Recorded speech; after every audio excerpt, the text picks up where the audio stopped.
توبا فاتخذ سبيله في البحر سربا. Assalamualaikum warahmatullahi wabarakatuh. Saudaraku yang dimuliakan oleh Allah, dalam perjalanan spiritual kita, terdapat sebuah cahaya yang tak tertandingi. Sebuah petunjuk yang abadi yakni Al-Quran, wahyu ilahi yang diberikan oleh Allah kepada umat manusia. Penghafal Al-Quran yang dikenal sebagai Hafiz, merupakan individu yang telah menghafal seluruh teks Al-Quran, kitab suci umat Islam yang berisi wahyu dari Allah yang diungkapkan kepada Nabi Muhammad SAW. Keahlian ini sangat dihormati secara luas dalam masyarakat muslim, karena melibatkan komitmen yang mendalam, kesabaran, dan dedikasi yang tinggi. Menghafal Al-Quran bukan sekadar mengingat kata-kata suci, tetapi sebuah perjalanan menuju kesempurnaan rohani. Fadilahnya sangat tak terhingga, mulai dari pahala yang besar di dunia dan akhirat, hingga menjadi pelindung di hari kiamat. Al-Quran adalah sumber kebijaksanaan dan ketenangan yang membimbing langkah kita dalam kehidupan. Juga banyak sekali fadilah dan keutamaan menghafal Al-Quran. Berikut beberapa fadilah dan keutamaan menghafal Al-Quran. Namun sebelum lanjut, mari bantu channel ini untuk terus berkembang dengan cara subscribe dan nyalakan tanda loncengnya, berikan komentar positif, berikan like, dan share video ini. Semoga menjadi amal jariah karena ikut menyebarkan edukasi Islami pada masyarakat Islam dan dunia. Keutamaan menghafal Al-Quran yang pertama yaitu pahala yang sangat besar.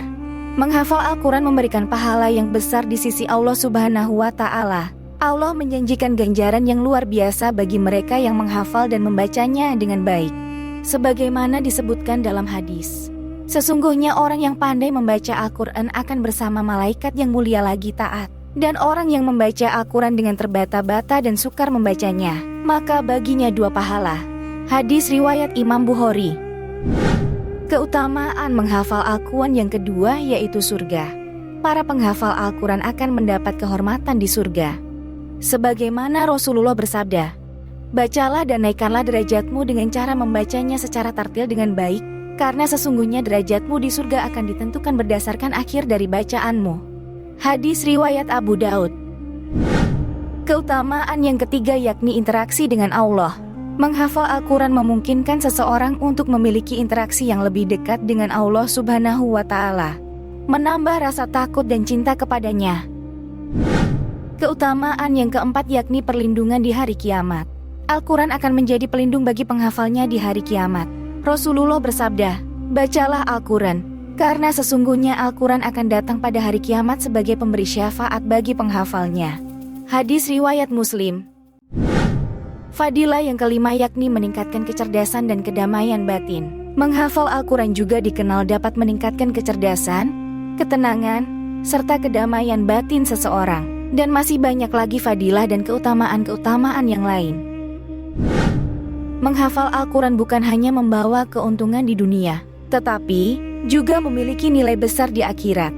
Keutamaan-keutamaan ini menjadi motivasi bagi umat Islam untuk mempelajari, menghafal, dan mengamalkan ajaran-ajaran Al-Quran dalam kehidupan sehari-hari.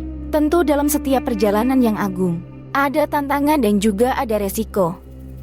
Menghafal Al-Quran membutuhkan kesabaran, ketekunan, dan pengorbanan. Tantangan dalam mengingat setiap huruf dan kata, serta kesulitan dalam membagi waktu antara duniawi dan menghafal Al-Quran bisa menjadi ujian yang sangat berat. Akan tetapi menghafal Al-Quran bukanlah hal yang mustahil. Jika kita bersungguh-sungguh dan dengan tekad yang kuat, kita akan meraih kesuksesan. Mari kita bergandengan tangan, berbagi motivasi, dan saling mendukung dalam perjalanan menghafal Al-Quran. Saudaraku yang dimuliakan Allah, mari bersama-sama kita tegakkan tali agama ini dengan menorehkan kebaikan dalam diri kita. Dengan Al-Quran sebagai pedoman, kita akan menjadi cahaya bagi dunia dan mendapatkan kebahagiaan sejati di dunia dan akhirat.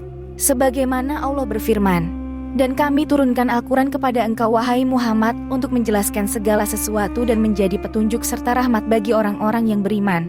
Al-Quran Surat An-Nahl ayat 89. Mari kita menjadikan Al-Quran sebagai pedoman utama dalam hidup kita. Semoga kita semua menjadi bagian dari hamba Allah yang dijanjikan keberkahan dan kemuliaan karena mengamalkan ajarannya. Terima kasih telah menonton video ini hingga akhir. Jangan lupa berbagi informasi dengan share video ini. Karena sebaik-baiknya manusia adalah yang paling bermanfaat bagi manusia lain. Wassalamualaikum warahmatullahi wabarakatuh.